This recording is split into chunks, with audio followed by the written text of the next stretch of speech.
Segunda Carta de Pedro, capítulo 1. Eu, Simão Pedro, sou servo e apóstolo de Jesus Cristo. Escrevo a vocês cuja experiência com Deus foi tão transformadora quanto a nossa, e tudo por causa do relacionamento e da intervenção direta do nosso Deus e Salvador Jesus Cristo. Graça e paz a vocês enquanto se aprofundam na experiência com Deus e Jesus nosso Senhor. Tudo que diz respeito à vida que agrada a Deus nos foi dado milagrosamente quando tivemos permissão de conhecer pessoal e intimamente aquele que nos chamou para Deus, a melhor convocação que já receberam. Também recebemos promessas extraordinárias e transmitimos a vocês sua participação na vida de Deus depois de terem voltado as costas para um mundo corrompido pela cobiça. Portanto, não percam tempo em edificar sobre o que receberam, preenchendo a base da fé com bom caráter, entendimento espiritual, disciplina vigilante, paciência entusiasmada, admiração reverente, amizade calorosa e amor generoso. Cada dimensão interagindo com as demais. Com essas qualidades ativas e aperfeiçoadas em sua vida, a grama não vai crescer debaixo dos seus pés. Nenhum dia passará sem sua recompensa enquanto vocês amadurecem na experiência com o Senhor Jesus. Sem essas qualidades, vocês não poderão distinguir o que é certo e esquecerão que sua antiga vida pecaminosa foi totalmente cancelada. Então, amigos, confirmem o chamado de Deus a vocês, que foi escolha dele. Não abram mão disso. Façam isso agora e terão vida sobre um terreno firme, com ruas pavimentadas e o caminho aberto até o reino eterno do nosso Senhor e Salvador Jesus Cristo.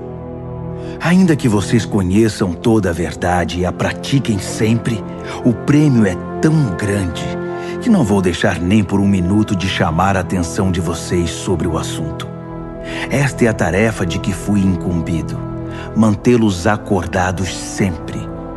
E é o que vou fazer enquanto viver.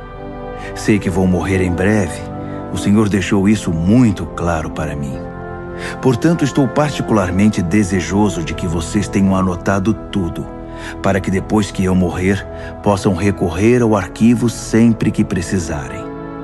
Vocês sabem que não estávamos delirando quando apresentamos a vocês os fatos concernentes ao retorno do Senhor Jesus Cristo com poder.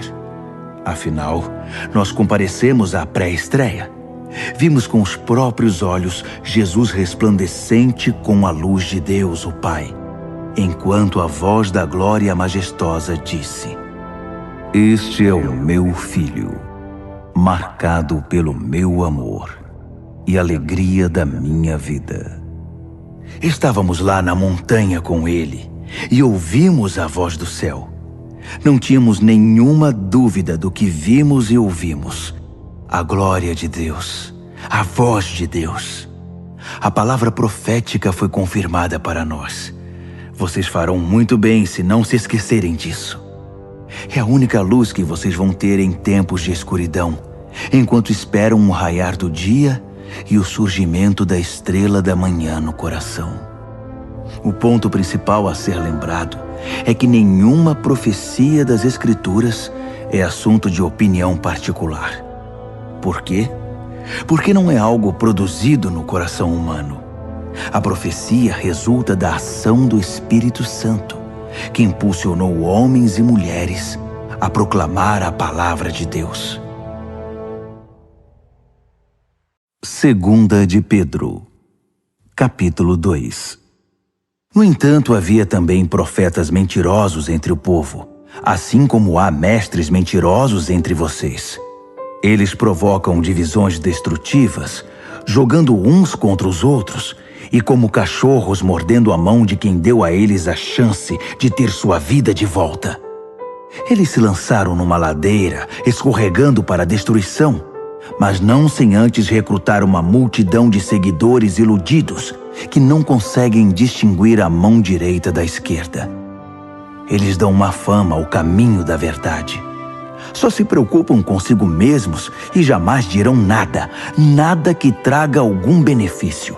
Só querem explorar vocês. É lógico que não ficarão impunes. Eles caminham para o precipício, porque Deus nunca esteve do lado deles e não permitirá que essa situação continue indefinidamente. Deus não deixou escapar nenhum anjo rebelde, mas os enjaulou no inferno e ficarão ali até o dia do juízo. Ele também não deixou passar a maldade do mundo antigo. Providenciou o dilúvio para fazer a limpeza, resgatando apenas 8 pessoas. Noé, a única voz de justiça, era um deles. Deus decretou a destruição das cidades de Sodoma e Gomorra. Tudo o que restou delas foi um monte de cinzas. Uma advertência terrível para qualquer pessoa dominada pela maldade. Mas Ló, um homem bom, quase enlouquecido pela imundície e pela perversão sexual daquelas cidades, foi resgatado. Cercado de podridão moral dia após dia, aquele homem justo vivia em aflição constante. Pois Deus sabe como resgatar os justos dos ataques malignos e como manter os ímpios na mira até o dia do juízo. Deus está especialmente irado contra esses mestres que vivem na imoralidade, viciados numa vida decaída. Eles desprezam as autoridades verdadeiras, preferindo seguir seus instintos e governar a si mesmos. Egocêntricos e insolentes, não hesitariam em difamar a mais esplêndida das criaturas. Nem mesmo os anjos, superiores a eles em tudo, ousariam difamar os outros diante de Deus. Eles não passam de animais selvagens, predadores por natureza. Mas assim como abatem os outros com suas blasfêmias, também serão abatidos. No final serão derrotados. A maldade deles vai se voltar contra eles mesmos. Eles são tão desprezíveis e viciados no prazer que vivem em orgias e se embriagam em plena luz do dia.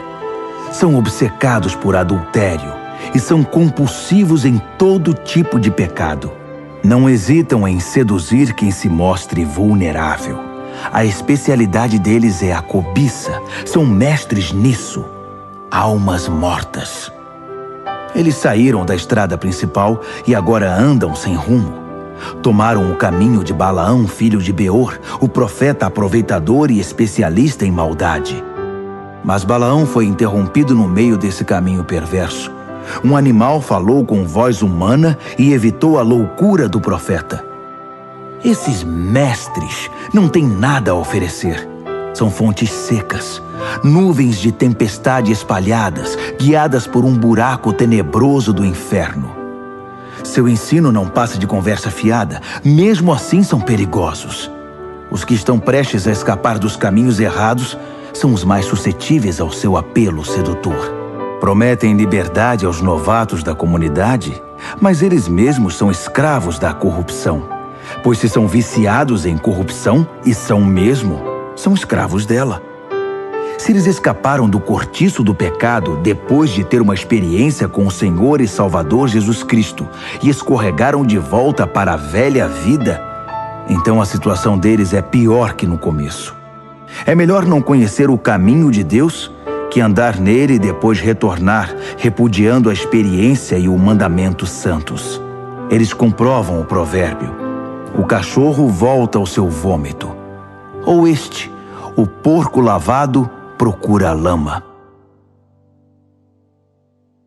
2 de Pedro, capítulo 3. Meus prezados, esta é a segunda carta que escrevo a vocês. E as 2 cartas têm o propósito de manter sua mente em estado de atenção, para que não se esqueçam do que os profetas falaram, nem da ordem do nosso Mestre e Salvador transmitida pelos apóstolos. Para começar, vocês precisam saber que nos últimos dias, os zombadores viverão os seus anos de glória. Reduzindo tudo ao nível mais baixo, eles nos provocarão. Então, o que aconteceu com a promessa da vinda de Cristo? Nossos antepassados estão mortos e enterrados, e tudo está como sempre esteve desde o primeiro dia da criação. Nada mudou. Eles convenientemente terão se esquecido de que muito tempo atrás, todas as galáxias e o nosso planeta foram trazidos à existência do caos das águas pela palavra de Deus. E ela trouxe o caos de volta no dilúvio que destruiu o mundo. As atuais galáxias e o mundo são o combustível para o incêndio final. Deus está pronto para agir, para falar outra vez e para dar o sinal que desencadeará o juízo e a destruição dos céticos e profanos. Não se esqueçam do óbvio, amigos. Com Deus, um dia é como 1000 anos, e 1000 anos como um dia. Deus não está atrasado com sua promessa como alguns pensam. Ele está se contendo por causa de vocês, atrasando o fim, porque não quer que ninguém se perca. Ele está dando a cada um mais tempo para mudar. Mas quando o dia do juízo de Deus chegar, será sem anúncio, como um ladrão. O céu entrará em colapso com um estrondo ensurdecedor, e tudo desaparecerá num incêndio imenso. Neste dia, a terra e todas as suas obras serão expostas ao escrutínio do julgamento. Considerando que tudo que hoje está bem e amanhã poderá não estar mais, percebem como é importante viver uma vida santa? Esperem ansiosos pelo dia de Deus todos os dias. As galáxias vão queimar e os elementos vão derreter. Mas nós mal o perceberemos, porque estaremos de olho em outro caminho, na expectativa do prometido novo céu e da prometida nova terra, todos adornados pela retidão. Portanto, meus amigos, isso é o que vocês devem esperar, fazendo o possível para que sejam encontrados vivendo em pureza e paz. Interpretem a restrição paciente do nosso Senhor pelo que ela é: salvação. Nosso bom irmão Paulo, que é muito sábio nesses assuntos, refere-se a isso em suas cartas e escreveu a vocês essencialmente a mesma coisa.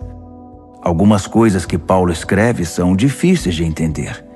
Pessoas irresponsáveis que não sabem o que dizem distorcem seus ensinos o tempo todo.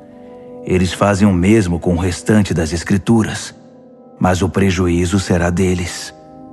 Quanto a vocês, amigos, estão bem advertidos. Fiquem atentos para que não caiam ou vacilem por causa desses mestres pervertidos. Cresçam na graça e no entendimento do nosso Senhor e Salvador Jesus Cristo. Glória a Ele, agora e para sempre. Amém.